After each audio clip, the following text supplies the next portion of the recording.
Welcome back to the Village Bonfire for another episode of the Wild Sacred Journey podcast. A podcast not just for your mind, but for your body and spirit too.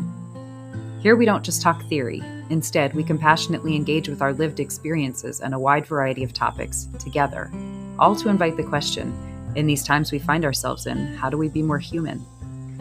Thank you for being here.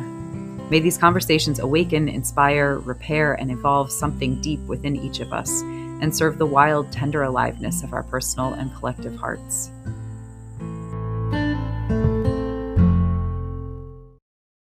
So welcome back to the Wild Sacred Journey podcast. So as always, we begin with lighting our candle, our village fire, and taking a few moments.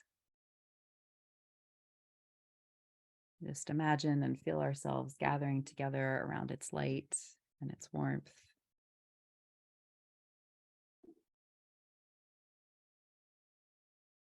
Taking a few breaths in and out, maybe imagining things slowing just a little bit, like that energy of like leaning back on that stump or in that chair or on the ground, wherever you find yourself around the fire.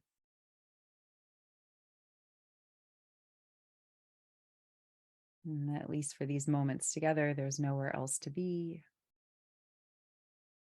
no one else to be.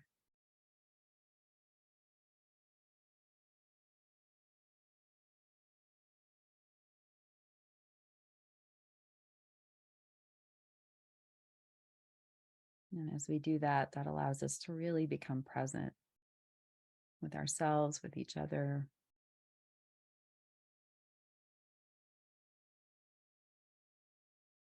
with the land. And so we acknowledge the land where we each are.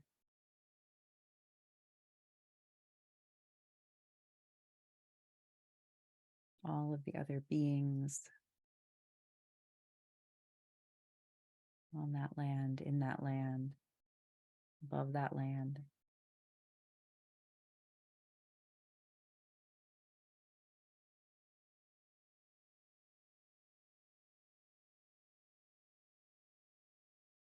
We acknowledge any ancestors of the land, our own ancestors as well, and sort of that idea that, yes, we are this one point in time and space, and yet that one point is woven into this larger fabric.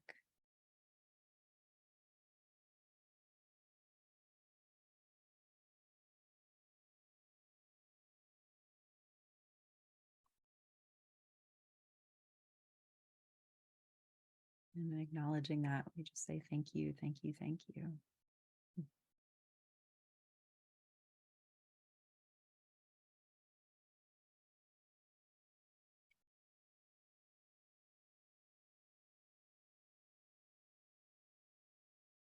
And so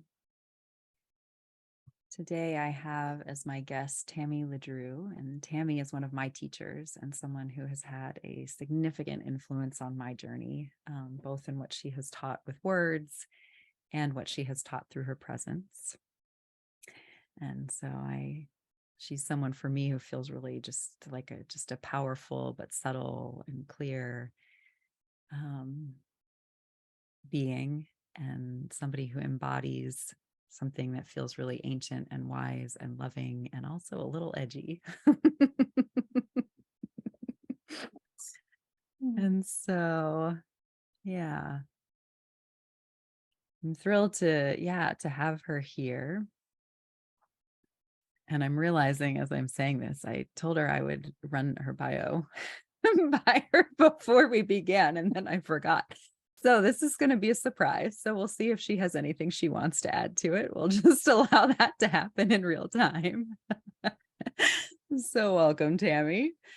Thank you. Thanks for having me here. Mm-hmm. Can't wait to see what you say. For being here. I know. Shouldn't be a total surprise. It's been brought together from your website. So Tammy is a life artist, writer, and personal development coach who teaches people how to live better lives through awakening and wayfinding. Struck by lightning at the age of 17, Tammy found her inner and outer life transformed and her path illuminated. While the experience initially overwhelmed her system and led to many adaptive behaviors, seeking security and comfort, her soul's desire to integrate also led her to a passion for the study of light and training in visual communications, psychotherapy, mindfulness, indigenous wisdom traditions, energy medicine, meditation, spiritual inquiry, and coaching.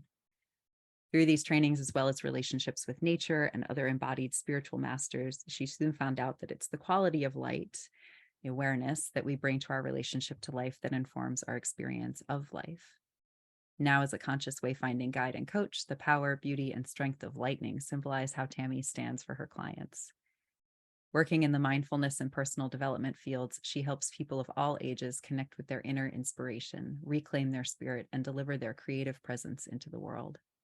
Tammy currently lives in Boquete, Panama, and the Shenandoah Valley of Virginia, where in addition to teaching the art, heart, and science of living awareness and conscious wayfinding, she loves connecting with nature, all creatures great and small, creating art, writing, visiting friends, and traveling with her husband, Steve. So is there anything you'd like to add to that? Wow. It's quite different to hear somebody read that than if you write it yourself. So I've done a lot. Wow. Right? I know. Wow. It is funny how, we write these things and then it's like you hear someone read it back and it does. It like there is a difference to it. Mm-hmm. It changes your perception. I love it.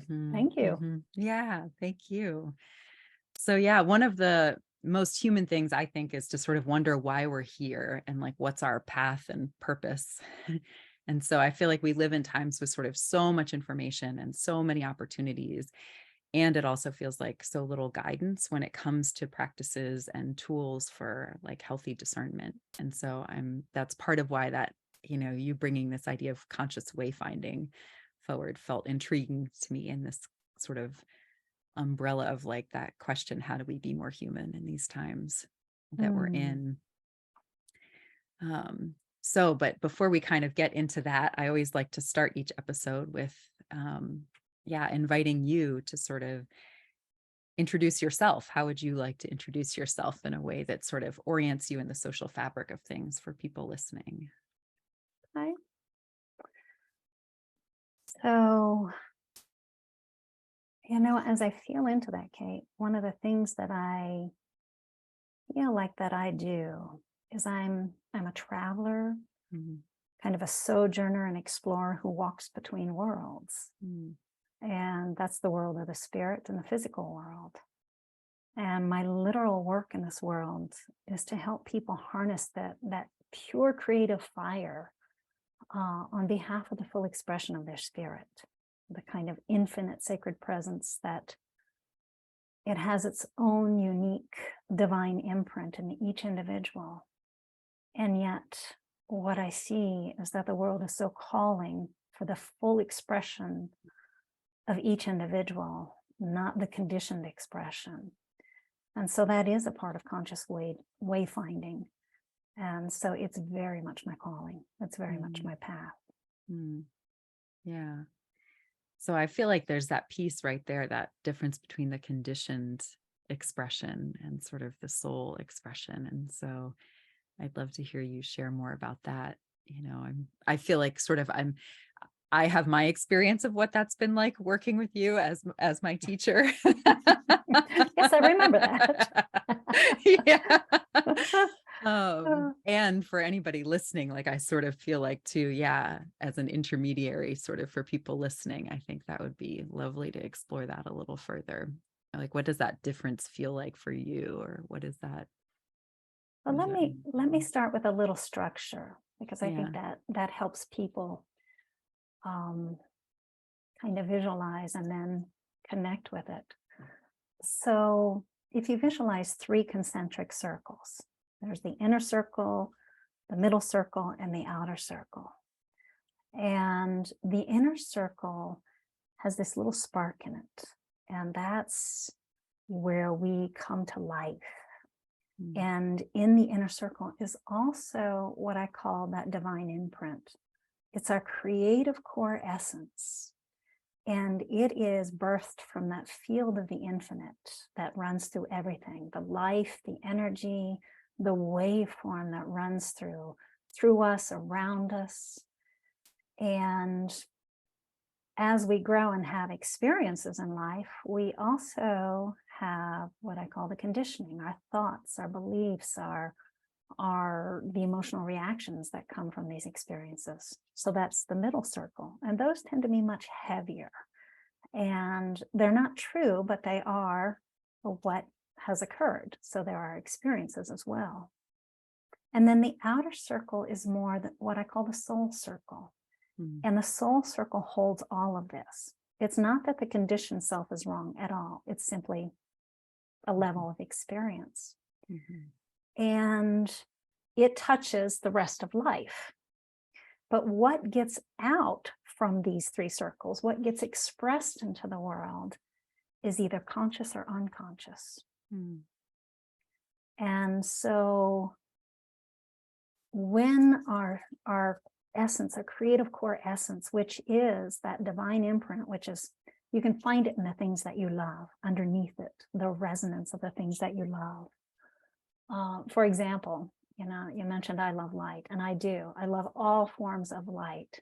And light is one of those things that a tiny little light can dispel so much darkness. And yet it can both reveal and conceal depending on what it highlights. So you have to be very conscious with light. And that light, it's what I love. And when I feel what's underneath, the resonance of what's underneath light, I feel this kind of infinite sacred presence and a pure creative fire. And for me, that is the unique divine imprint. We all come from that same field. So there's all what I call divinity. I don't care what you call it. It's the field of the infinite, if you will. But there is a unique expression of that for each individual that they lean towards. So they have their unique loves, their unique things that make them come alive. And it is so important that that be expressed in the world.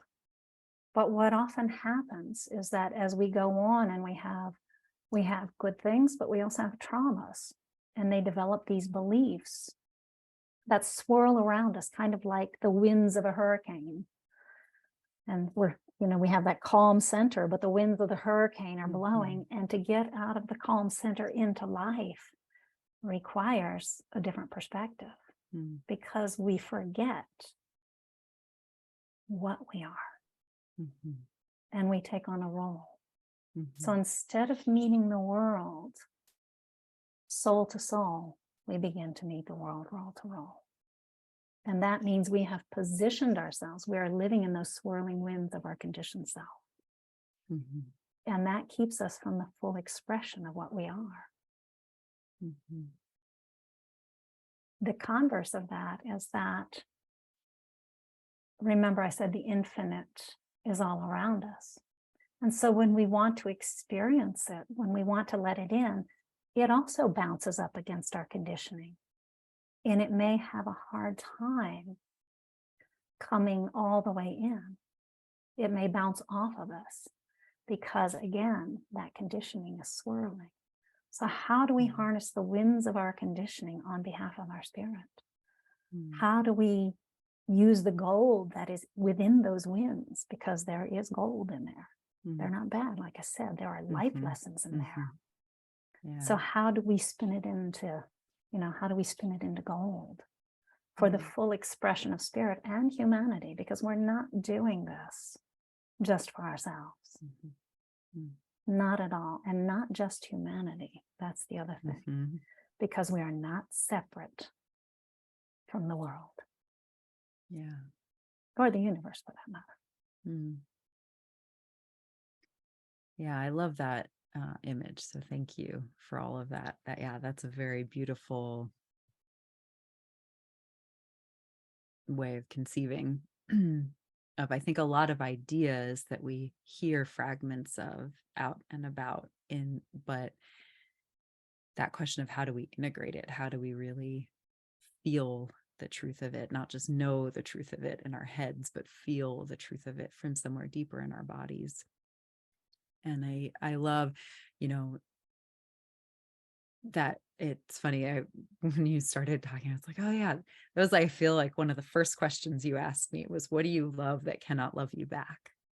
And I think that was such a powerful piece. And I know I've used that a couple times with clients too, because to get out of that conditioning and into that, like, who are we without the gaze of another, or without that, and again, not to say that we're, as you said, we're connected to everything. And so it's not about being, there's plenty of sort of unhelpful individuality, that like rhetoric that's also happening. So it's not that, we're wired for mirroring and attunement, and connection with other people, but so much of our conditioning lives in our relationships with other people, our unconscious conditioning. It feels like initially when we start maybe on this path of more consciousness, lives in that. And so kind of that coming back to self, or finding that connection with self, and then that connection with something else. And so I love that piece, that outer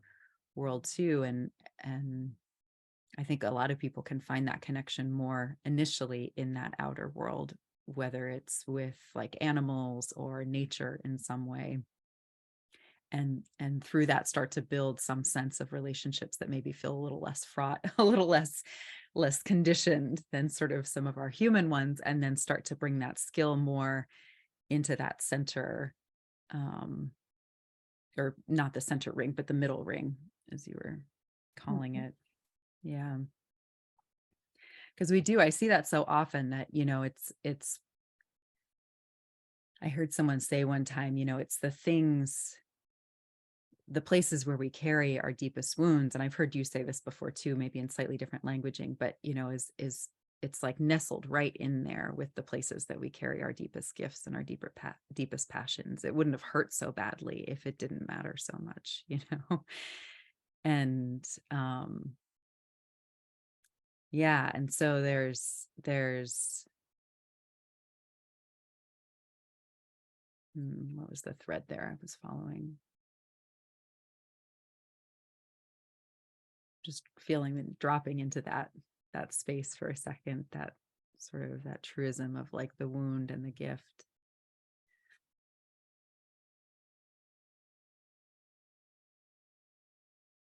Yeah. Oh, there it was. Yeah. And so that's why, it's from there. It's like, it's true that almost like what we long for is what we actually end up repelling the most when we're in those really conditioned spaces. Actually, it's like we're so busy seeking it, and yet, because it's so close to our conditioning and to where we carry those wounds and those traumas, that it's like, and so I think for me, that's often a sign that I've gotten caught up in some conditioning wins again. Because I'm like, why? I'm like reaching for this and it's not happening. Something keeps like repelling it, That's been a piece for me, I think, the last couple years, because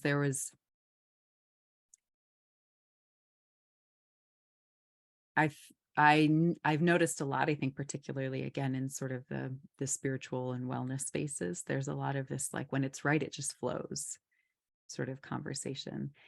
And I think that's a little bit of like an yes and kind of space. And so perhaps this is kind of our next thread in this like wayfinding is, what does that look like? And this is something I've been sitting with a lot the last couple of years, because I felt called in a particular path. And so I jumped right in on like what I thought was that trajectory was going to look like.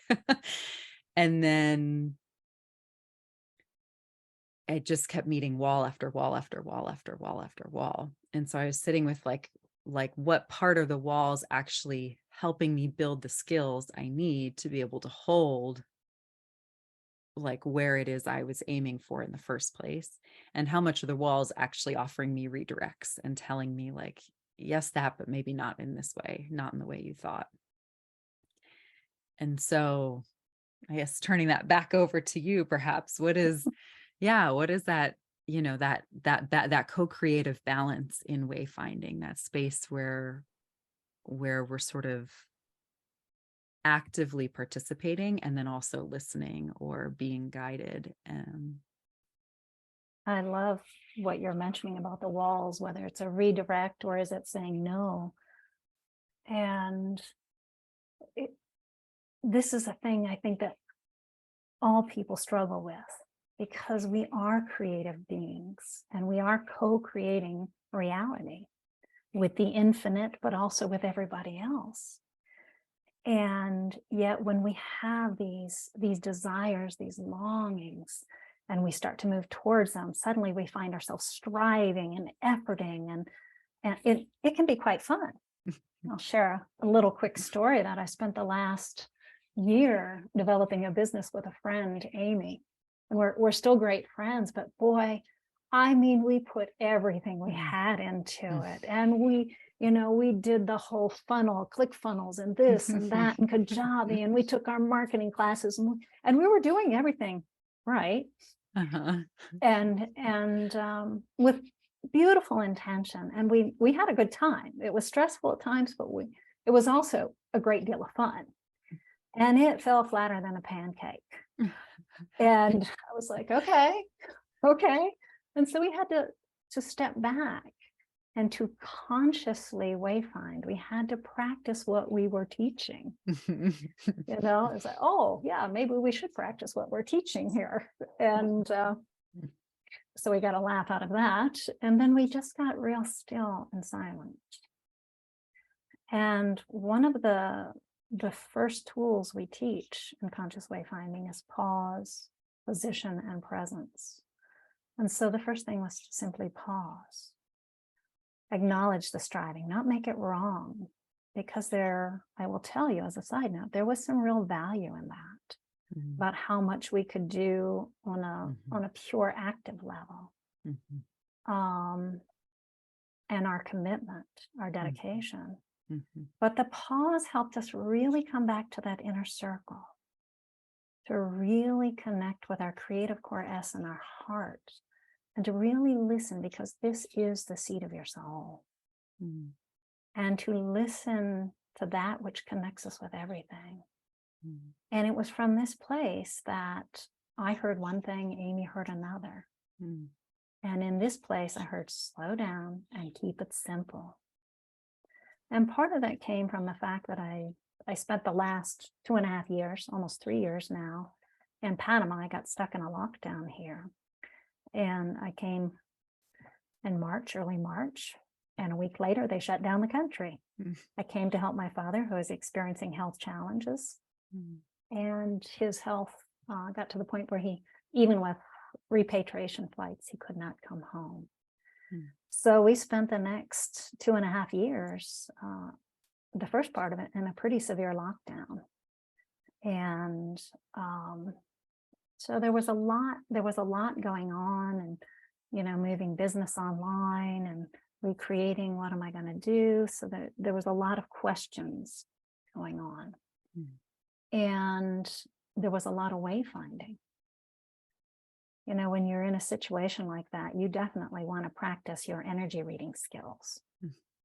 So I'm segueing a little bit from your original thread, but it fits with it, because I recognized after the 2.5 years that I had spent all that time reading energy, because we were allowed to go out once every couple of days, one person. You couldn't go out together for 2 hours. So 3 times a week, I could go out for 2 hours, only for groceries and medicines. That was it. And I was here with COVID rampaging, no health insurance, trying to protect my dad, we had no idea what was going on with the pandemic, very limited resources. And so I would read the energy before I entered any store. Is it safe? Is it not? Sometimes I'd say, no, I'd go this way.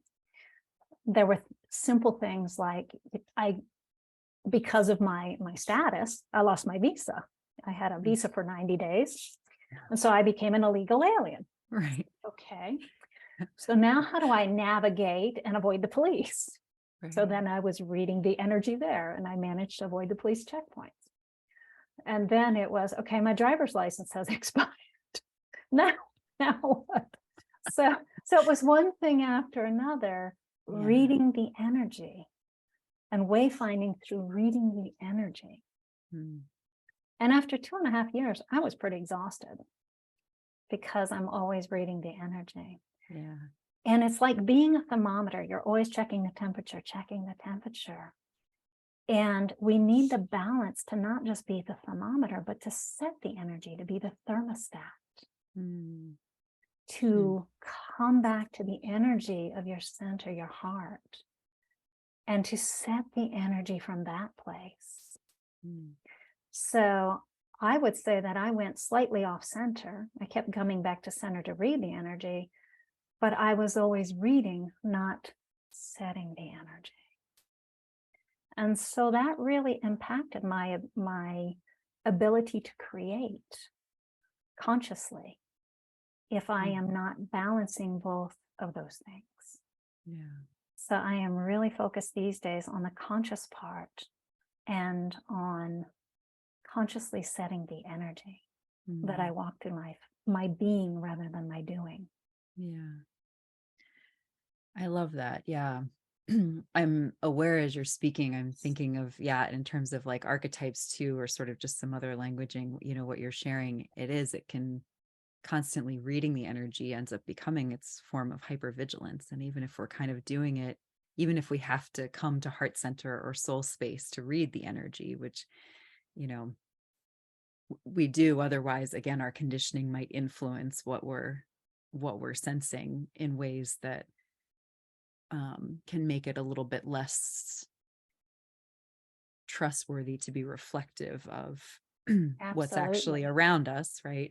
So we know we have to come to center, but even within that, like, are we coming to center from this place actually of which ends up becoming kind of that victim place, that like prey place? When you think about animals, prey animals are the ones who are constantly taking the temperature, and predators in many ways are the ones that are actually setting the temperature, in the environment, right? Everyone's like, oh, going past, just going to the water hole. Did they just eat? Are they hungry? What's going on? Like, do I need to run? Do I need to hide? Are they going to pass me by? Are they going to come after, and that's like even actually making me, I'm sort of now like shifting slightly there, that thread, like following that through to for humans, kind of that idea too, that we're not doing all of this just for humans because we're part of sort of this larger world. We've sort of put ourselves in this place where we're apex predators, and so in many ways we are setting the temperature actually for the whole world. We are these thermostats for the entire world. And yet, because we're not doing it consciously, that question of where are we setting that temperature from, and like what temperature are we setting? And we're looking, and the world is mirroring back to us what temperature we're setting. And so if we're seeing that, which is apparently a very a rising one, but if the world's mirroring that back to us, that question of then there's an invitation here for us to change how we're setting temperature, or to find a different balance in taking temperature and setting temperature than maybe what society has taught us is our role to do. That sort of overculture has kind of taught us is our role to do in the world. I don't know that there's a question there, but just sort of taking some of that into kind of that like bigger picture piece. As you're saying that, I'm recognizing what an incredible privilege it is to be human. We have this amazing responsibility, the ability to respond to spirit and to the material world. So we have that ability to be right on the cusp, to have a foot in both worlds. We are given that gift, but we're often not conscious of it. And out of all the creatures, I mean, we're all connected, but we have that conscious responsibility.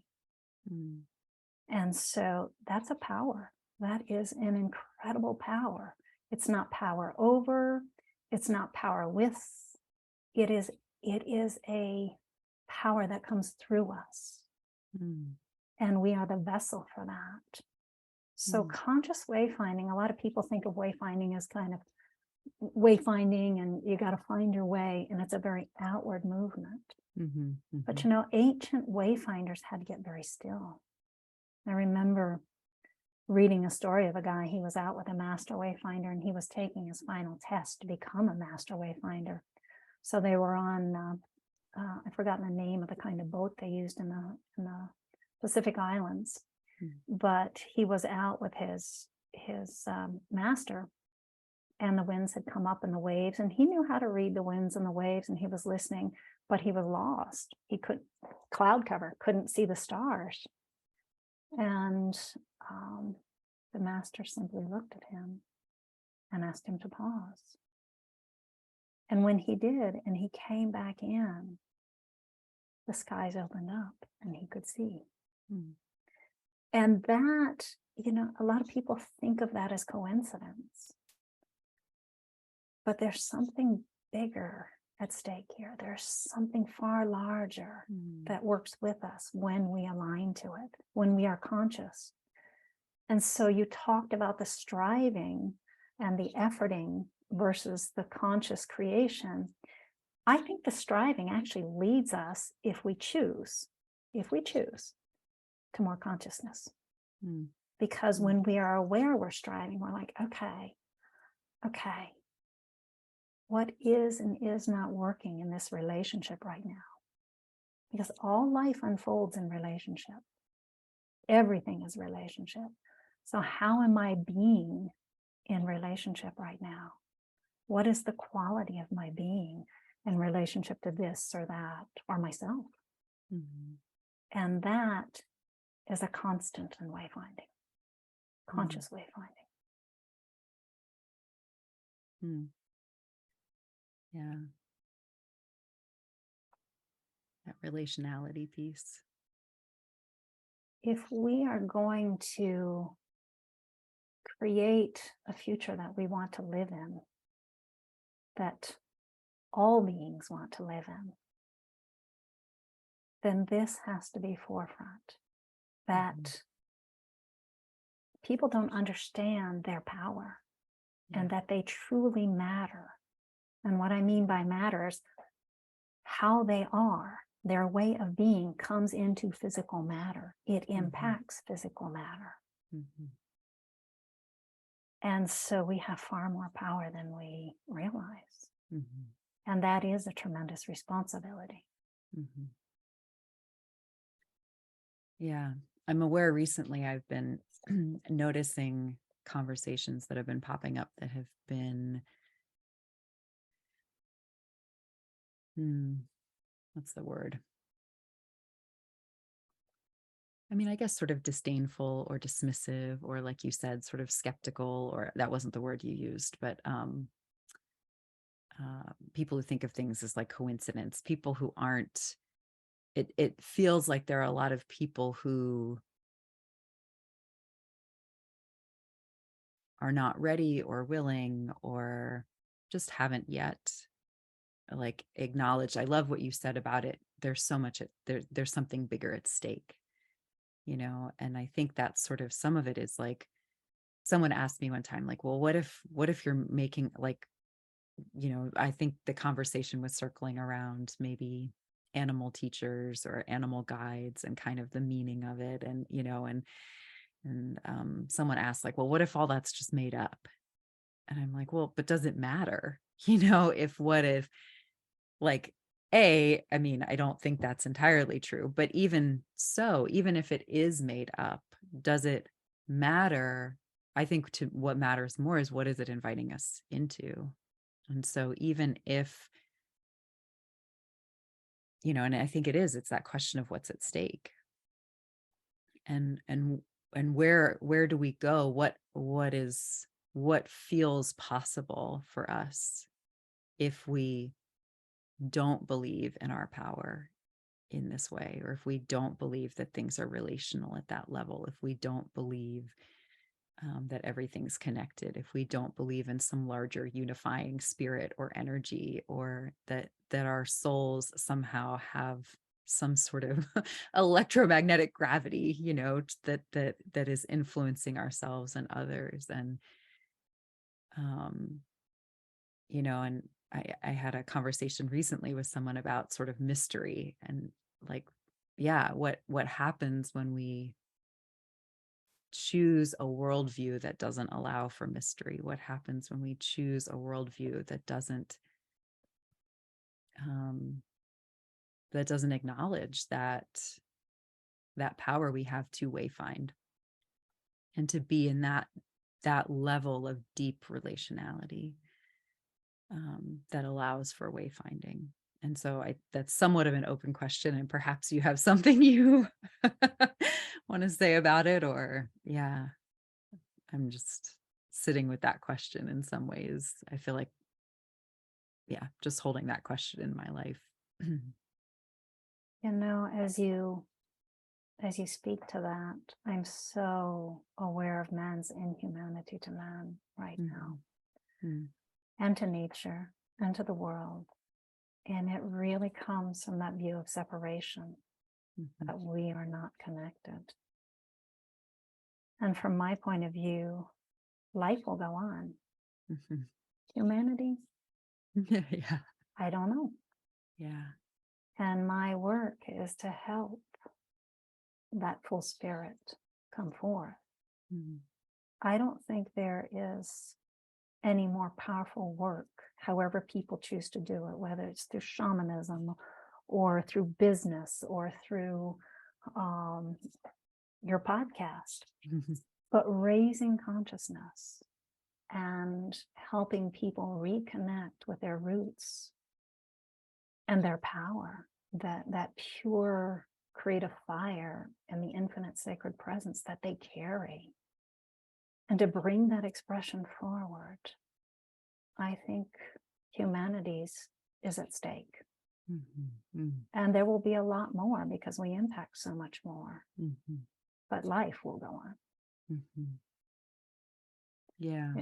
You were I want to add a piece. You were talking about animal teachers. One of the most beautiful things that has unfolded in the last 3 years here in Panama has been a relationship that my dad started with a local falcon. And we have a little area, they call it a patio, but it's a green space with a little garden with some big tall trees. And so this falcon, they're called yellow-headed cars. They're a species of slow-flying falcons. And it came to visit, and it was sitting there, and it kept coming back. And so my dad said, why don't you get some of those hot dogs and break them up and put it out there on the bamboo bird feeder where we put bananas for birds. And I said, okay. And slowly, over the course of about 4 months, he came closer and closer and closer. Eventually, my dad started putting little things on the rail next to where we eat outside on the terrace. And the falcon came to the rail. And eventually, the falcon began to eat out of his hand. Wow. 3 years later, we are now in the 4th generation. They bring their babies to visit. Wow. And they all have names. That one is Little Bit. We have El Capitan and Lemoncito and Nino. And they all have these beautiful different personalities. But from my perspective, I think they really saved my dad's life. Because there is this incredible relationship they have together. And they know him. I mean, if he's not out on the terrace, they come and they'll sit on a chair close to a window looking inside, looking for him. Yeah. So that relationship, I just wish, I was telling my dad the other day, I wish more people had the opportunity to really experience this kind of relationship with wildlife. Because they have something to offer us that is so beautiful. They are our teachers. Life is the teacher. I was in a talk series, a workshop series on rewilding myth. And one of the people speaking, his name's Sam Lee, and he has a huge passion for the nightingale. And he lives in England, and the nightingale is getting increasingly less numerous in England. And and he leads groups. Actually, this is a bucket list thing for me now. He leads groups out, and they go out in the middle of the night and they sing with the nightingales in the spring when the nightingales come. And so they start to sing, and then the nightingale will start to sing back eventually. And they have these beautiful, co-creative musical experiences. And anyway, I got his book for Christmas. And it was just fascinating to hear him talk about the history of the nightingale, and how there are a lot of people who, and we see examples of this like throughout the world, but there's, anytime I sort of read these stories, and they really drive home like how we co-evolve with these different species. And there are some theories, we can't necessarily prove it, but there are some theories. Humans have always been able to make sounds, but the learning to make a range of sounds that would allow us to sing and as well as like speak, and sort of these whole tonal ranges, right? There are at least a few people who believe that we learned that from birds. And and in spiritual spaces and metaphors, we often talk about like birds as the prophets and the messengers, because they can fly and they travel between realms, right? But he was talking about how back when humans were living more in wild spaces, they were literally the prophets, because if you spoke the language of birds, it extended our human senses by miles. Because a bird would, the call would come up that a predator was coming. And if humans knew how to read those different calls, then long before our senses, which in the vast scheme of animal senses are actually fairly finite and relatively weak, we may have the privilege of consciousness, but in terms of our physical senses, they are more limited than many other animals in their range and scope. Some are anyway.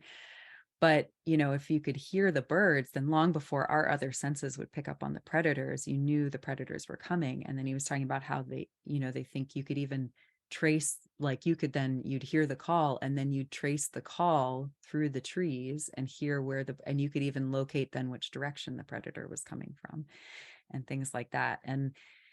And then there was something too about, as humans began to migrate out of Africa, and what's now Africa, and many of the large like mastodons at the time and things like that. So we're talking like ancient times, but through that movement, that influenced the environment. And the nightingale's preferred environment is sort of these coppice trees. So they kind of like low, sort of scrubby kinds of brush, and that's their preferred. And so there was something about like mastodons and the large mammals and the humans, as the ice began withdrawing after the last ice age, and following that ice pattern, that then actually created the perfect environment for the nightingale. Like trees would get knocked down and things would kind of get disturbed in ways that created the perfect environment. And so then the nightingale followed. And so there's this whole, there's so many stories where there's kind of this whole, when we open ourselves to realizing, there's that example again of our power and also our responsibility of like that relationality, and how much we matter, and also how much we owe to the ones who came before, and they're not all humans. And part of what was really beautiful too about this conversation was, where we were kind of landing with too, is he was actually talking, and I'm feeling tears come up as I say this. It's like, but how, he was realizing part of why he started singing with nightingales was for the beauty of it and the sort of the spiritual ecstatic experience of it. but also, it's the males who are singing to attract the females. The males go back to within a couple miles of where they were hatched, where they were born. And then they have to sing to attract the females down to that space. And, as the numbers are dwindling, he's sitting there wondering how many are singing and will never attract something. And so he was feeling like, what is our responsibility as humans? How are we hospicing the world that is right now and that is on a trajectory of changing, and again, not saying that's inherently bad or good. Cycles happen. And as you said, life will go on, and humans may or may not be a part of that. And other species that are influenced by us or more susceptible to our influence may or may not be a part of that. We don't know. But, can we be heartbroken together in that space? And that's maybe where the redemption happens, is actually, can we just be heartbroken together? And that to me feels like this pause you've been speaking about, that like, rather than striving to change how things are, first, maybe we have to just stop and be heartbroken together. And then some new way, excuse me, starts to kind of possibly unfold from there. And yeah, that question of like, how are we hospicing the world, and how are we hospicing ourselves and each other, and how are we hospicing the species, and how are we stepping into our power and our responsibility as a form of celebration, as a form of relationship, as a form of hospicing, as a form of like singing back, listening and singing back. And I don't, there was just something about that really feels like it's really landed as something really deep and true within me. And then feels like that's sort of like retuning or reorienting that like inner compass a little bit in some ways for me, of just that,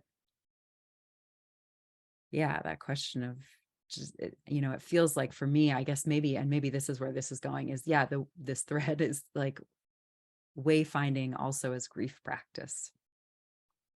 Absolutely. Mm-hmm. And I can really feel the impact of what you just spoke of what it had on you. I can feel the reverberation in me, and thinking about the call of the last nightingale calling for its mate who never responds. And it, it really touches the heart to imagine that, to feel that. And that has happened for species in our world. Yeah.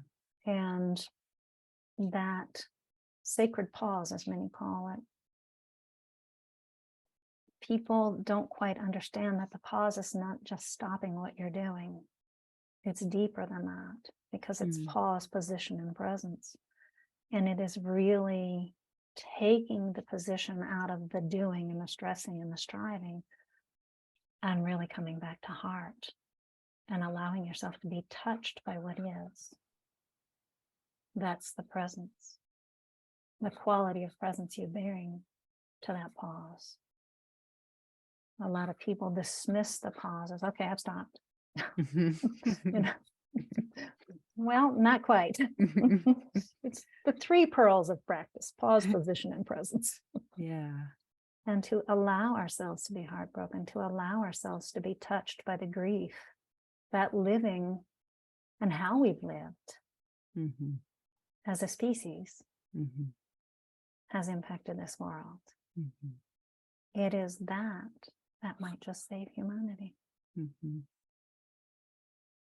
I don't know, but I like to think it could. Yeah. And I think that grief practice is, when I sort of brought up that thread earlier of like, when I'm sitting with sort of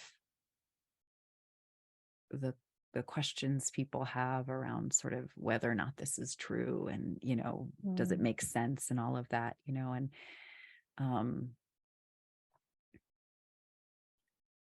for me, I think a lot of it has to do with our capacity to be with grief, actually. Like, that's really what's been sort of landing for me, is that I think because between doubt and faith is grief, actually. It's kind of what comes up for me a lot. And yeah, and that first we have to pause and feel. And, and I think for humanity right now, what comes up maybe first, I mean, oftentimes maybe there's anger first, but usually beneath the anger, the anger is usually trying to protect something more tender. And that tenderness being grief, loss. I mean, so many, like just a profound rupture, and in a lot of, in the somatic world, there's a lot of, the language of rupture and repair.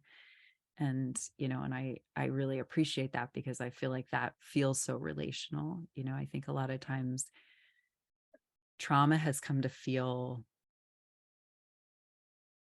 and healing have kind of, I don't know, I've started moving away from those words because I feel like there's a lot of misunderstanding and sort of just more baggage that feels like it's around those words now. And I think they've kind of become, I feel like they've become pathologized a little bit, in the sense of like they become identities rather than invitations,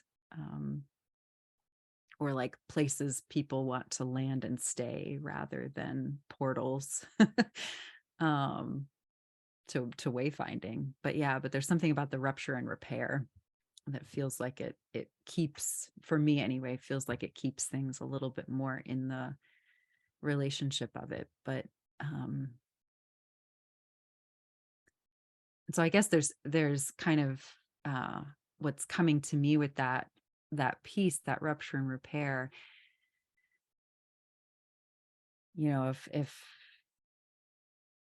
I guess, where does that fit into wayfinding is what I'm sort of sitting with right now. Mm-hmm.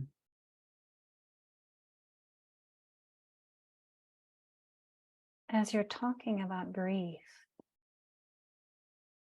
I'm reminded of the infinity symbol. Mm.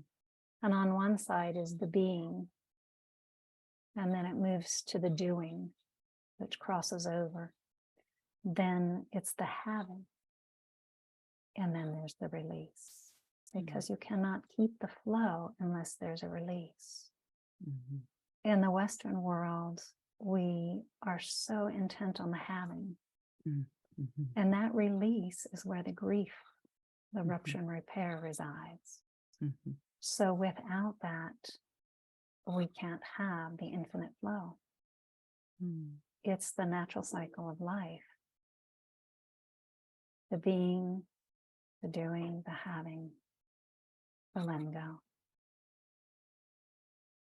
Mm. And if we are to move out of these identities, the conditioned self, and you're right, I hear a lot of people, and I've worked with a lot of people that are stuck in trauma identities, mm-hmm. that they don't want to let go of. But if we stay there, we can't create anything new. Mm-hmm. So when I'm very careful when I look at the news not to fall into the, oh, that's so bad. Mm. I may not like it. I may not like what I'm reading. I may not appreciate it. I may not like the impact on people. My heart may be just wrenched. But I keep coming back, and I can release that with a prayer, with presence, with the single candle you lit at the beginning of this conversation, mm-hmm. and in community, mm-hmm. not alone. Mm-hmm. We don't have to walk this path alone, and the path is made by walking. Mm-hmm. It's not the path that you follow. The path is made by walking, right here, right today, right now.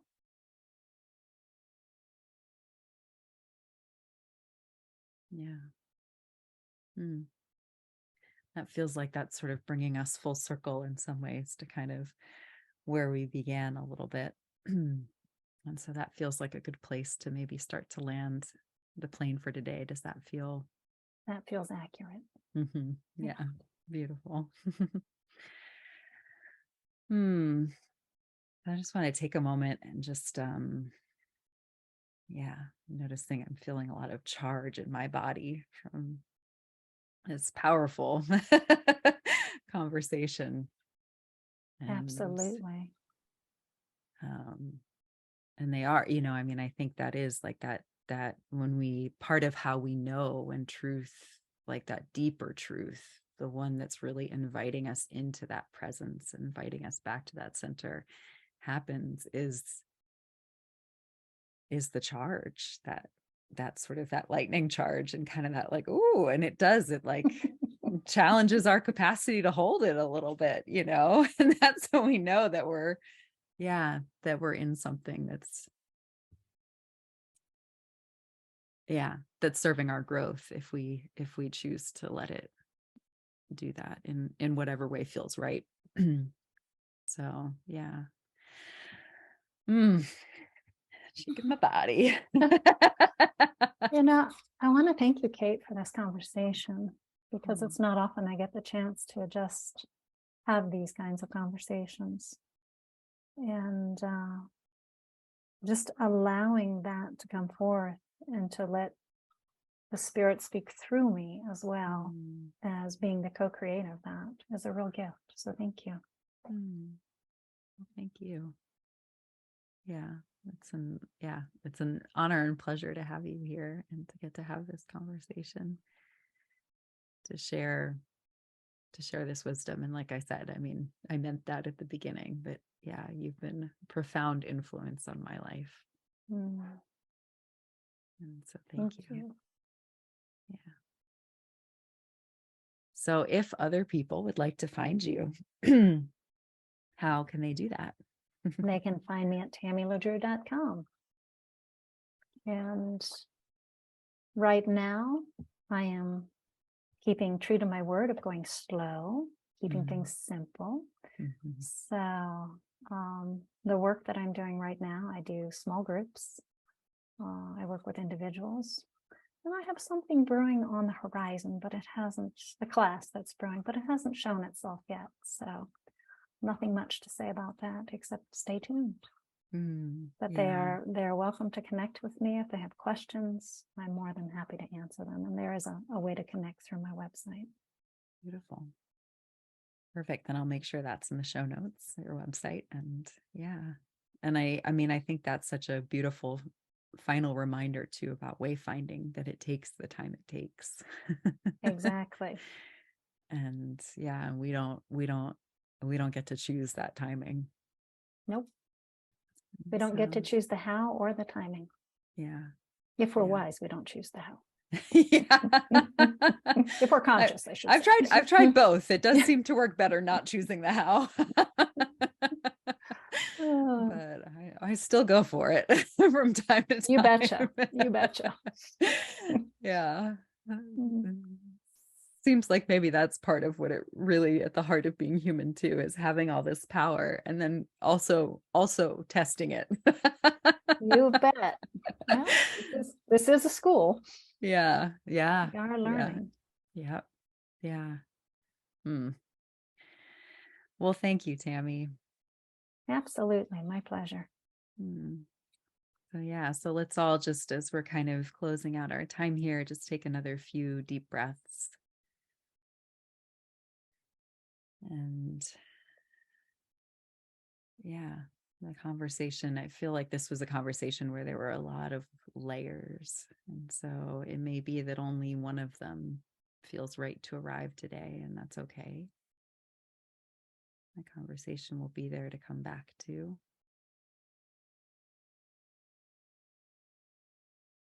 And so honor what enoughness looks like for you today. That beautiful invitation for simplicity.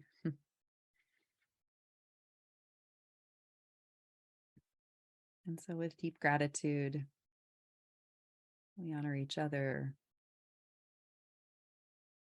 We honor the fire. We honor the land again. And we let the ripples of this conversation land in in that inner circle, maybe, as well as maybe the middle and the outer.